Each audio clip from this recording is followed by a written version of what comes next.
रागद्वेष के विजेता, मोक्ष मार्ग के प्रतिपादक चरण तीर्थंकर श्रवण भगवान महावीर स्वामी के चरणों में कोटि कोटि वंदन करते हुए एक भवावतारी चर्चा चक्रवर्ती भीष्म प्रतिज्ञाधारी अखंड बाल ब्रह्मचारी आचार्य सम्राट पूज्य श्री जयमल जी महाराज साहब के चरणों में कोटि कोटि वंदन करते हुए उन्हीं के 11वें पट्टेदार आचार्य सम्राट पूज्य श्री सुखचंद्र जी महाराज साहब के चरणों में कोटि कोटि वंदन।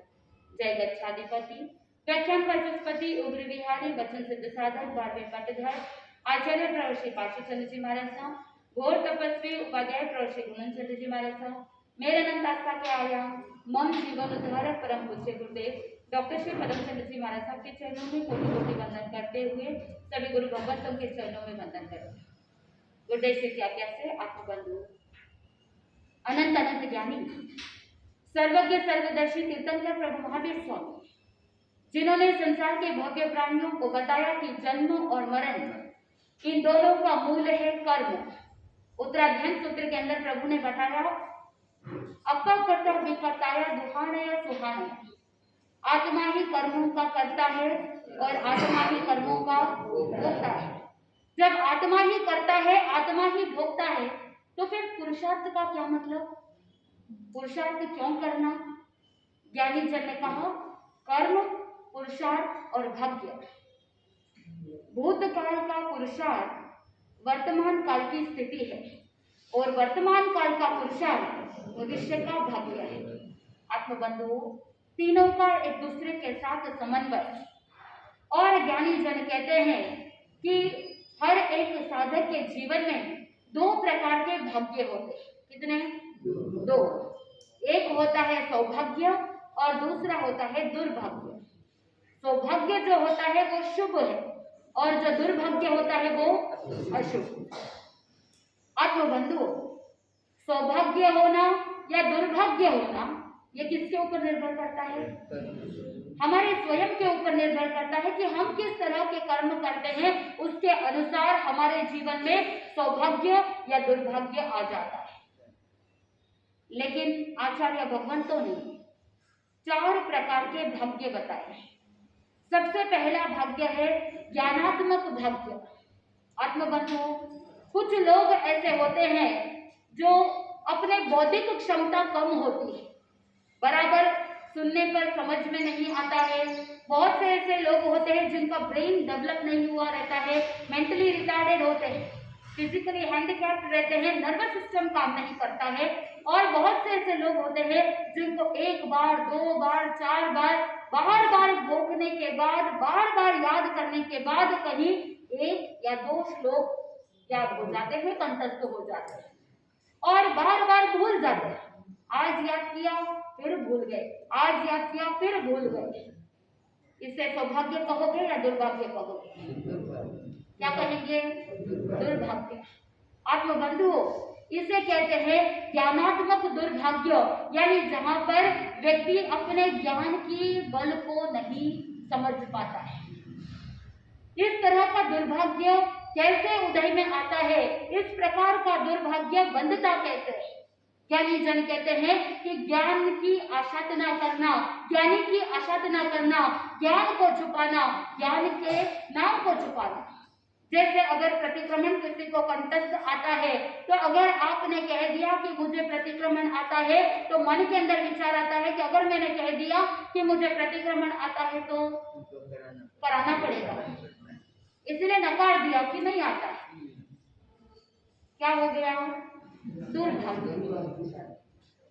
और दूसरी तरफ कोई एक भजन है, उस भजन के अंदर अंतिम लाइन के अंदर कवि का नाम आता है, उस कवि के नाम को हटा करके क्या कर दिया? उसका नाम डाल दिया। ये ज्ञानात्मक दुर्भाग्य है, जहां पर दुर्भाग्य का बंध हो जाता है। और जब दुर्भाग्य उदय के अंदर आता है, बार बार याद करने की कोशिश करते हो लेकिन पुरानी बात भी याद नहीं आती और तत्काल की बात भी याद नहीं आती। Memory loss. आत्मबंधु इसलिए ज्ञानी जन ने कहा कि आप जीवन के अंदर ऐसा कार्य नहीं करें जिससे दुर्भाग्य उदय के अंदर आ जाए और दुर्भाग्य का बंध हो जाए।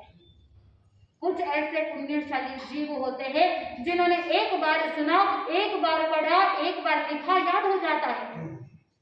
जैसे बालक जयमल, जिस समय उस जमाने के अंदर दुरासा के पोशाक में लेकर के जाते वहां पर ज्ञान सीखने के लिए, जो बेसिक नॉलेज होता, एकेडमिक एजुकेशन होता, उसके लिए उस जमाने के अंदर जो यति वर्ग होते, जो पढ़ाने का काम करते, उन्हें गुरांसा कहते।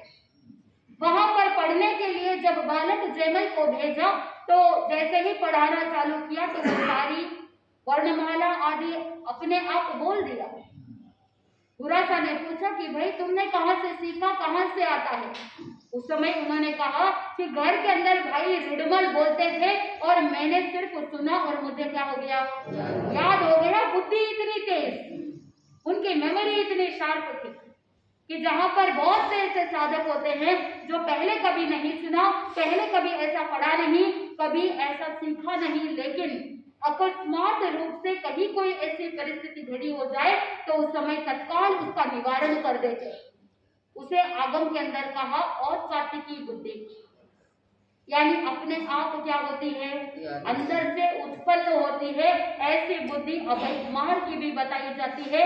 और नंदी सूत्र के अंदर 4 प्रकार की बुद्धि का वर्णन आता है कि जिसमें सबसे पहली बुद्धि है औत्सात्विकी बुद्धि, जहां पर बिना सुने, बिना पढ़े, बिना कहे अपने आप भीतर से जागृत होता है ज्ञान, उसे औत्सात्विकी बुद्धि कहते हैं। दूसरा है वैनयिकी बुद्धि, गुरु का, बड़ों का, गुरुजनों का विनय करते करते जो भीतर से ज्ञान प्रकट होता है, विनय के माध्यम से जो ज्ञान बल मिलता है, उसे क्या कहा, वैनयिकी बुद्धि, इंटेलिजेंस, वैनयिकी बुद्धि। तीसरा है पारिणामिकी, ज्ञानी जन कहते हैं कि जैसे जैसे अभ्यास करते हैं, अभ्यास करते करते भीतर के परिणामों से जो अनुभव होता है जीवन का, उसके अनुसार जैसे जैसे उम्र बढ़ती है वैसे वैसे जीवन का भी अनुभव बढ़ता है और वस्तु पदार्थों का ज्ञान भी बढ़ता है। तो परिणाम स्वरूप जो ज्ञान की प्राप्ति होती है, बुद्धि बढ़ती है, उसे कहा पारिणामिकी बुद्धि, परिणाम से प्राप्त होता है। और चौथा है कर्मजा, कार्मिकी बुद्धि कह दो, कर्मजा बुद्धि कह दो, यानी कर्म करते करते, प्रैक्टिस करते करते, अभ्यास करते करते जो बुद्धि की प्राप्ति होती है वो है कार्मिकी बुद्धि। बहुत से ऐसे लोग होते हैं जो इंटेलिजेंट नहीं होते लेकिन हार्ड वर्किंग होते हैं, बहुत मेहनत करते हैं और बार बार पढ़ते रहते हैं, अभ्यास करते रहते हैं। और इंग्लिश के अंदर एक कहावत है, प्रैक्टिस मेक्स मैन परफेक्ट। अभ्यास करते करते वो बुद्धि को प्राप्त करता है। ऐसी बुद्धि को क्या कहा, कर्मजा बुद्धि या कार्मिकी बुद्धि। इस तरह से 4 प्रकार की बुद्धि होती है। आत्मबंधु ज्ञानी जन कहते हैं कि जिसके जीवन के अंदर ज्ञानात्मक सौभाग्य होता है वो ज्ञान की बुद्धि को प्राप्त कर लेता है, ज्ञान बल को प्राप्त कर लेता है। जैसे आगमों के अंदर, कथा ग्रंथों के अंदर बहुत से ऐसे उल्लेख आता है, ज्ञानावरणीय कर्म के दृष्टांतों के अंदर बताया जाता है कि माशतुष मुनि जिनको मंत्र दिया था मारुष और मातुष, लेकिन घोपते घोपते याद करते करते माशतुष हो गया, लेकिन अभ्यास करते करते ज्ञानी जन कहते हैं कि उनको केवल ज्ञान, केवल दर्शन की प्राप्ति हो जाती है। इसीलिए ज्ञानी जन कहते हैं कि ज्ञान सीखते वक्त 4 बातों को याद रखना। कितनी बातें? 4। ज्ञान सीखना है तो 4 बातें याद रखनी है। और इन 4 बातों को याद रखने के लिए एक छोटा सा फॉर्मूला दे दिया, घोचीपुली। क्या फॉर्मूला है? घोचीपुली। घो का मतलब है घोकना शुरू करो, यानी घोकते रहो, बोलते रहो और घोकते घोकते क्या हो जाएगा, याद हो जाएगा। सबसे पहला क्या है? घो, यानी घोकना। दूसरा है ची। ची का मतलब है चितारना। जो ज्ञान सीखा है, जो याद किया है, उसे चितारना। और स्वाध्याय का भेद क्या है? एक परिवर्तन, यानी बार बार पुनरावर्तन करना, बार बार रिवाइज करते रहना। तो ज्ञान सीखने के दौरान 4 बातों को ध्यान में रखना है। सबसे पहला है घो, यानी घोकते रहना। और दूसरा क्या है? चितारना। घो ची पू। पू का मतलब है पूछना। जब भी कभी कोई डाउट आता है, संशय होता है, उस शंका का क्या कर देना, समाधान कर लेना। क्योंकि ज्ञानी जन कहते हैं कि शंका को, संशय को अंदर ही अंदर नहीं रखना। लंबे समय तक अगर संशय अंदर पड़ा रहता है तो वो क्या हो जाएगा, वो सौभाग्य, वो ज्ञान दुर्भाग्य में बदल जाएगा, क्योंकि वो व्यक्ति नेगेटिविटी में चला जाएगा, क्योंकि शंका का समाधान किया नहीं। इसीलिए ज्ञानी जन कहते हैं कि समय रहते शंका का क्या कर लेना, समाधान कर लेना। तो समाधान कैसे करना, प्रश्न पूछ करके। स्वाध्याय का एक और भेद बताया जाता है, प्रश्न, वाचना, प्रश्न, परिवर्तन। तो जो संशय आया है उसका प्रश्न करके, पूछ करके उस संशय का निवारण कर देना। तो गो, ची, हु, उसके बाद ली। ली का मतलब है लिखना। पुराने जमाने के अंदर कहावत होती थी, 100 बकिया एक लिखिया। आप ओरली कितना भी कमिटमेंट कर लो, उसकी वैल्यू है क्या?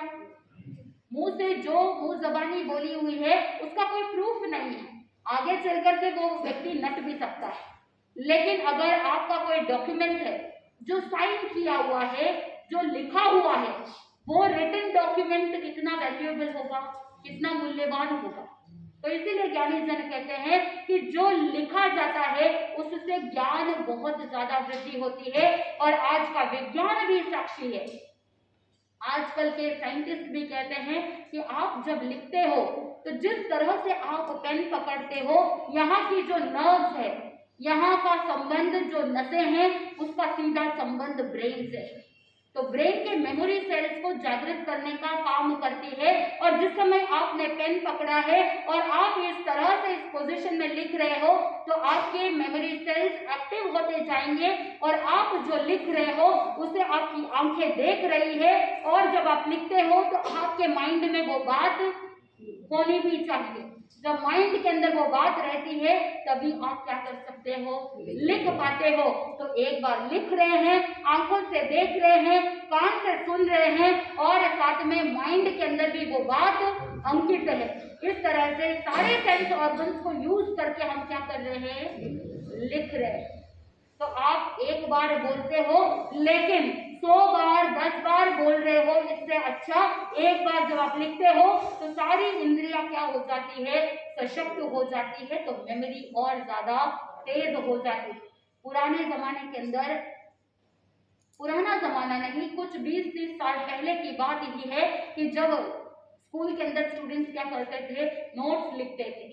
लेकिन आज का जमाना है जो सब कुछ डिजिटलाइज हो गया है। लोगों ने सोचा कि पेपर को बचाना है, इसलिए डिजिटलाइज कर देते हैं। लेकिन थोड़ा सा चिंतन करने का विषय कि जितना ज्यादा डिजिटल वर्ल्ड आया है उतना ही ज्यादा आपकी मेमोरी पर भी असर करता है। पहले जमाने के अंदर वो टेलीफोन होता था जिसमें आप बार बार नंबर को डायल करते तो आपको नंबर याद हो जाता। क्यों? क्योंकि नंबर डायल करने की प्रैक्टिस रहती। लेकिन अभी ना नंबर देखते हैं ना कुछ देखते हैं, सब कुछ स्मार्टफोन के अंदर है। सिर्फ नाम देखा और नंबर डायल कर दिया, आपको नंबर याद। बहुत बार ऐसा होता है कि खुद का नंबर भी याद नहीं रहता। इसे सौभाग्य कहना या दुर्भाग्य कहना? आत्मबंधु और स्वयं को चिंतन करना है कि ज्ञानात्मक सौभाग्य को अगर बढ़ाना है तो स्वयं को प्रैक्टिस करना होगा। ज्ञानी जन कहते हैं कि जो स्थूलभद्र, उनकी जो 7 बहनें थी, उनकी बुद्धिमत्ता इतनी तेज कि उनकी जो पहली बहन थी, फर्स्ट बहन एक बार सुनती याद हो जाता, दूसरी बहन 2 बार सुनती याद हो जाता, तीसरी बहन 3 बार सुनते याद हो जाता। ऐसे क्रमशः 7वीं बहन जो थी उसको 7 बार सुनने पर क्या हो जाता, याद हो जाता। आपको कितनी बार सुनने पर याद होता है? हजारों बार जिंदगी के अंदर सेम बातें सुनते हैं, फिर बोलने के लिए आप बोल भी देते हो। रोज रोज प्रवचन में यही होता है, आत्मा, परम, पुरुषार्थ, भाग्य, यही बातें होती है। तो फिर रोज रोज प्रवचन क्यों सुनना? क्यों सुनना? क्यों सुनना है? ज्ञानी जन ने कहा कि बार बार पुनरावर्तन करना। पहली बार जब सुना था कुछ बातें दिमाग में बैठी थी और कुछ बातें ऊपर से चली गई, फिर थोड़े दिन बाद वापस जब आप उस बात को सुनते हो तो कुछ बातें नई और दिमाग के अंदर बैठती है, क्योंकि ज्ञानावरणीय कर्म का क्या हो जाता है, शोषण हो जाता है। ऐसे बार बार सुनने से माइंड के अंदर बहुत सारी बातें और ज्यादा फिट हो जाती है। पहली बार जब आप कोई नॉवेल पढ़ते हो, कोई किताब पढ़ते हो, तो बहुत सारी बातें दिमाग में बैठती है और बहुत सारी बातें छूट भी जाती है, इतना ध्यान नहीं जाता। अगली बार उस किताब को वापस पढ़ते हो तो आपको लगता है कि ये बातें मैंने पहले पढ़ी थी क्या। फिर तीसरी बार पढ़ते हो तो कुछ नया और दिखाई देता है। ऐसे जितना ज्यादा आप अभ्यास करते हो, आपको हर बार कुछ ना कुछ नया मिलता है। उसमें नया कुछ भी नहीं है, लेकिन आपके ब्रेन के अंदर ग्रहण करने की कैपेसिटी नई आई है। और जैसे जैसे आपकी ब्रेन की कैपेसिटी बढ़ती है, वैसे वैसे आपका ज्ञान का सौभाग्य भी बढ़ता जाता है। तो ये पहले प्रकार का भाग्य ज्ञानात्मक भाग्य। दूसरे प्रकार का भाग्य है स्वास्थ्यात्मक भाग्य, यानी स्वास्थ्य होना।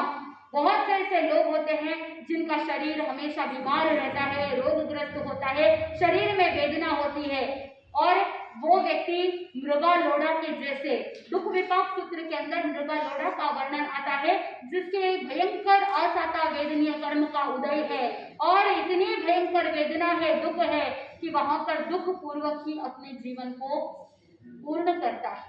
आत्मबंधु, जहां पर असाता वेदनीय का बंध होता है और जहां पर असाता वेदनीय का उदय होता है, वहां पर ज्ञानी जन ने कहा कि वो स्वास्थ्यात्मक दुर्भाग्य है। लेकिन कुछ ऐसे पुण्यवान जीव होते हैं जिन्होंने जीवन के अंदर कभी कोई बीमारी, कोई रोग शोक देखा ही नहीं।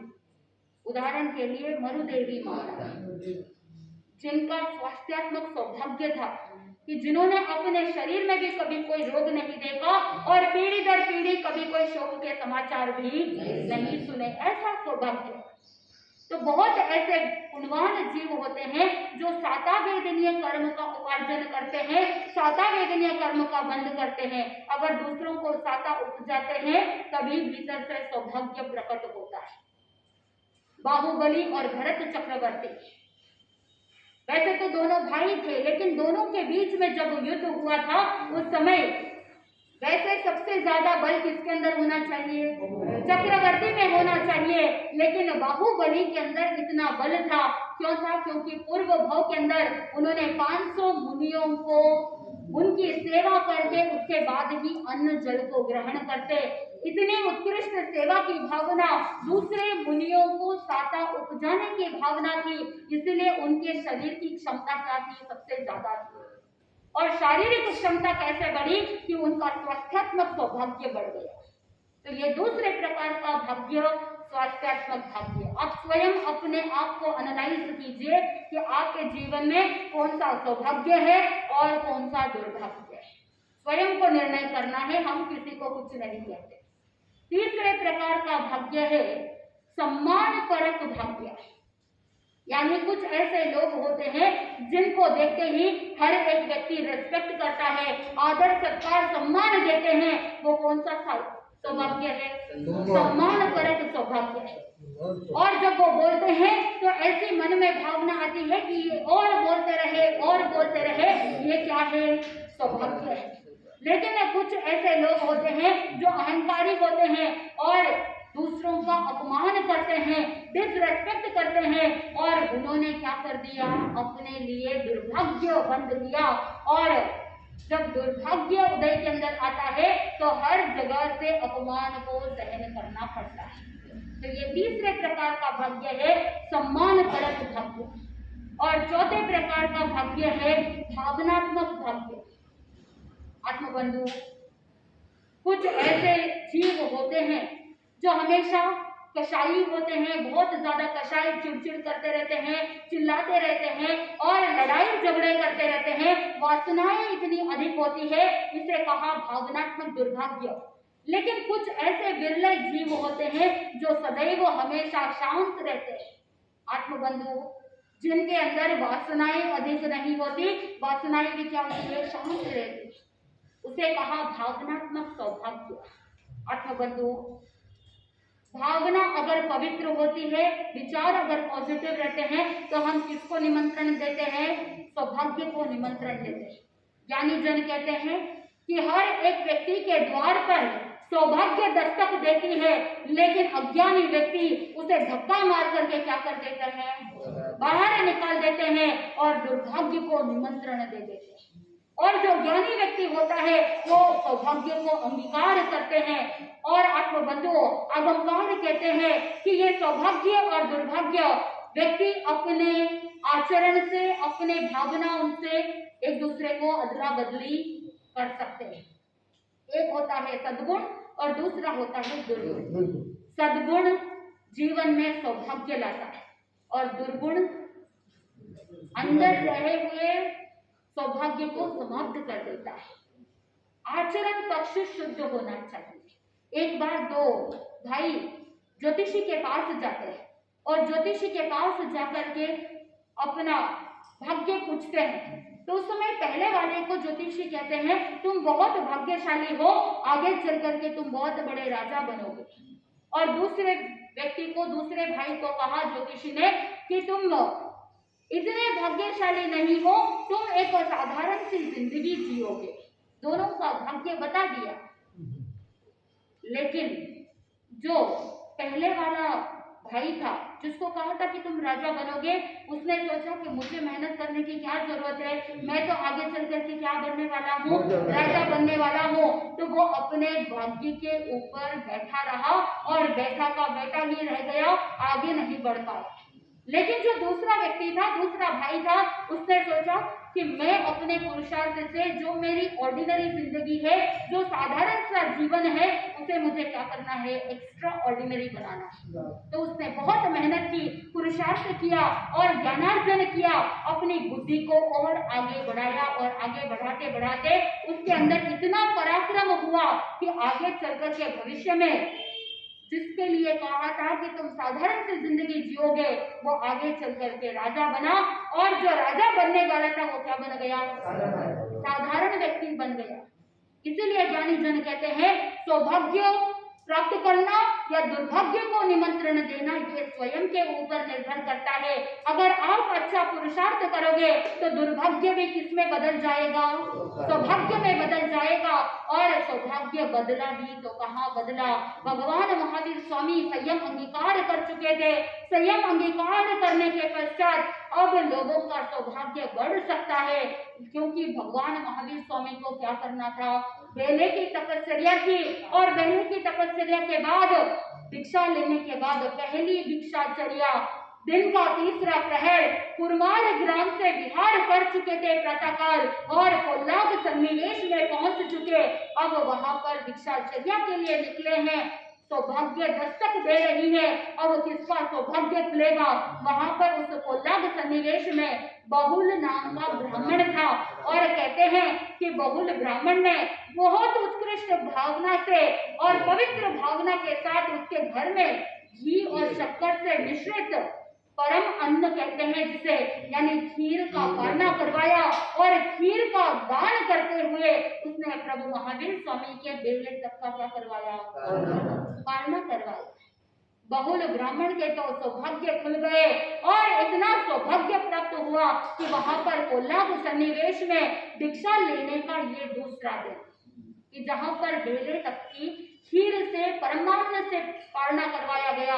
आत्मबंधुओं, कोल्लाद सन्निवेश से आगे प्रभु महावीर स्वामी ने विहार किया और विहार करते करते मोराक सन्निवेश में पहुंचे। आत्मबंधुओं, जब प्रभु महावीर स्वामी मोराक सन्निवेश में पहुंचे, वहां पर मोराक सन्निवेश में द्विजंत तापसों का एक आश्रम था। वहां पर द्विजंत पाखंड के तापस होते थे और वहां का जो कुलपति था वो राजा सिद्धार्थ का परम मित्र था। जैसे ही प्रभु महावीर स्वामी को देखा, पहचान गए, अरे ये तो राजा सिद्धार्थ के पुत्र वर्धमान है। और जैसे ही उन्होंने देखा, जाकर के श्रद्धा से और साथ में हर्षोल्लास के साथ स्वागत किया। कहा कि आप हमारे आश्रम में पधारो। और उस द्विजंत तापसों के आश्रम के अंदर प्रभु महावीर स्वामी विराजे। और क्योंकि कुलपति ने उनका स्वागत किया और प्रभु महावीर स्वामी भी छद्मस्त थे और उन्होंने भी पुरानी जो आदत थी उन्होंने भी अपने हाथ क्या कर दिए, आगे बढ़ा दिए। आत्मबंधु, क्योंकि कुलपति का आग्रह था, उनकी भावना थी, उनकी विनती थी, तो प्रभु महावीर स्वामी उस आश्रम के अंदर एक दिन रुके। आत्मबंधु, रात्रि की एक भिक्षु प्रतिमा अंगीकार करके ध्यानस्थ खड़े रहे और रात भर ध्यान के अंदर व्यतीत किया। प्रातःकाल जिस समय सुबह हुई उस समय वो वहां से विहार करने के लिए रवाना हुए। और जैसे ही रवाना होने लगे उस समय कुलपति ने विनती करी कि भगवान, ये आश्रम आपका ही है, आप इसे किसी और का मत समझिए। क्या कह रहा है कुलपति? ये आश्रम आपका ही है, ये किसी और का मत समझिए।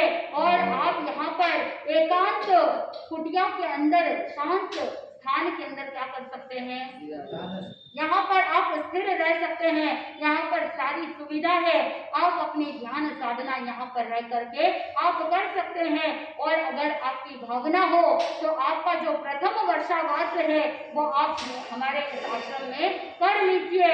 इस तरह की विनती कुलपति ने की। और आत्मबंधु, भगवान महावीर स्वामी तो उस सिंह की तरह अनिकेत चारी ठहरे। वो कहाँ एक जगह पर ठहरने वाले जिन्होंने राजमहल को छोड़ दिया और जिन्होंने सारी सुख सुविधाओं को पीछे छोड़ करके जो आत्म साधना के लिए निकल पड़े, वो कहाँ स्थिर रहने वाले। और उनके जीवन के अंदर सुख सुविधाओं का व्यामोह भी नहीं था, उनके मन में कहीं भी कोई सुख सुविधा की लालसा नहीं। आत्मबंधु, कहते हैं साधु तो रमता भला और बहता पानी निर्मला। कहते हैं कि जब पानी बहता रहता है उतने टाइम पीरियड तक वो स्वच्छ रहता है, निर्मल रहता है, शुद्ध रहता है। अगर कहीं पर एक जगह पर पानी ठहर जाए तो वो पानी क्या हो जाता है, गंदा हो जाता है। तो इसीलिए पानी को क्या करते रहना चाहिए, बहते रहना चाहिए। जब दिल्ली के अंदर बाढ़ आई और उस समय मूसलाधार वर्षा हुई, पानी एक जगह पर रुक गया, सब जगह पर पानी ठहरा हुआ था। और उस समय ऐसे ऐसे माइक्रो ऑर्गेनिजम्स उत्पन्न हो गए, जीवों की इतनी उत्पत्ति हो गई, वहां पर मच्छर आदि का इतना ज्यादा हो गया कि वहां पर महामारी जैसी स्थिति भी हो गई थी। बार बार न्यूज के अंदर आपको वही दिखाया जा रहा था कि दिल्ली की स्थिति बहुत खराब है। कहने का आशय यही है कि पानी अगर एक जगह पर रुक जाए तो वो पानी गंदा भी हो जाता है, उसके अंदर कचरा भी आ जाता है और साथ में दूसरे जीवों की इतनी उत्पत्ति हो जाती है कि वहां पर बीमारियों का, रोगों का घर भी बन जाता है।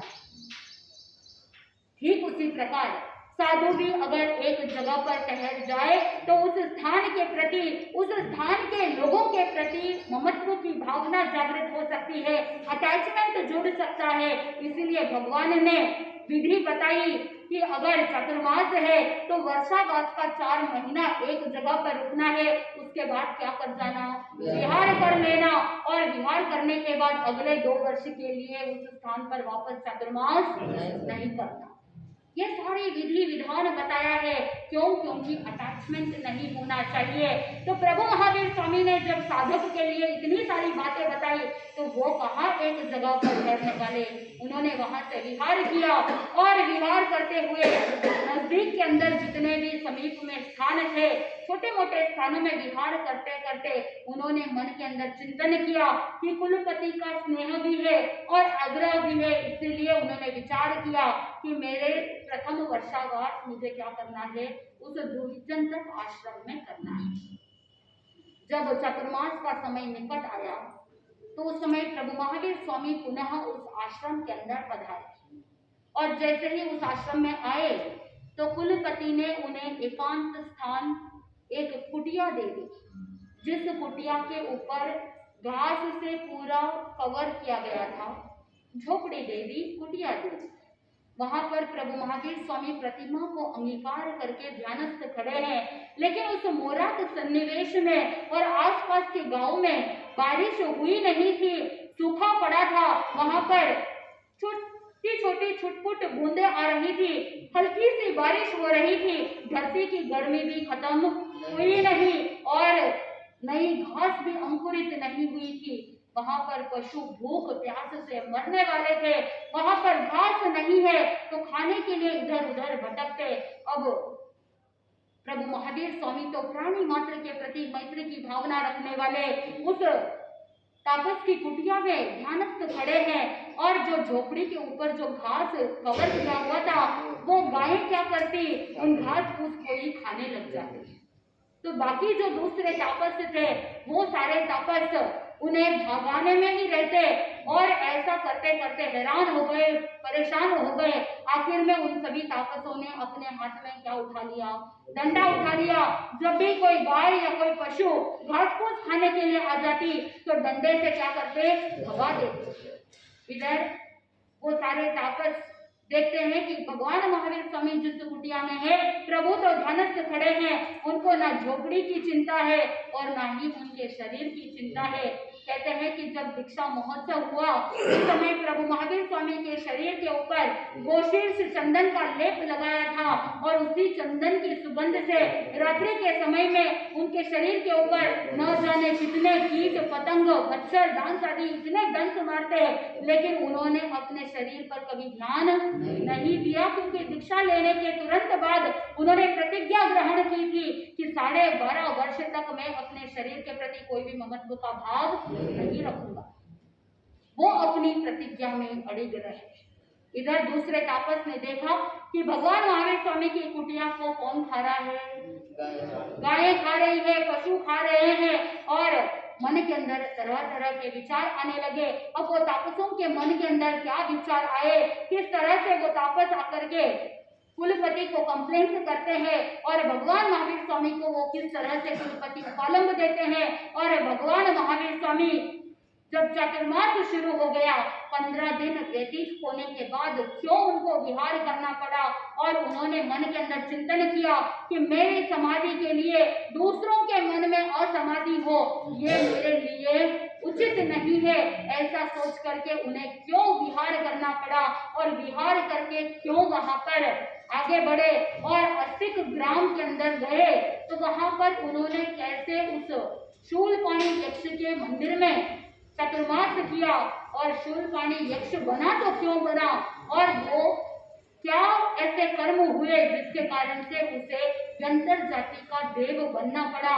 ये सारा वृतांत जैसे जैसे हम सुनेंगे, प्रभु महावीर स्वामी का पहला चातुर्मास कितने उपसर्गों को निमंत्रण दे चुका था और उनका जीवन का साधना काल जो उपसर्गों से भरा पड़ा था।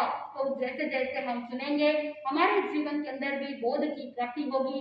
हम प्रभु की वाणी को सुनेंगे, प्रभु के जीवन को सुनेंगे तो हमारे जीवन में जो भी नेगेटिविटी है, जो भी दुर्भाग्य है, उसको सौभाग्य में बदलने का प्रयास करेंगे तो हमारे जीवन के अंदर भी सब कुछ अच्छा होता जाएगा, सुख सौभाग्य बनता जाएगा, आनंद की प्राप्ति होगी। इसी मंगल भावना के साथ आनंद बोले श्री जैन धर्म की।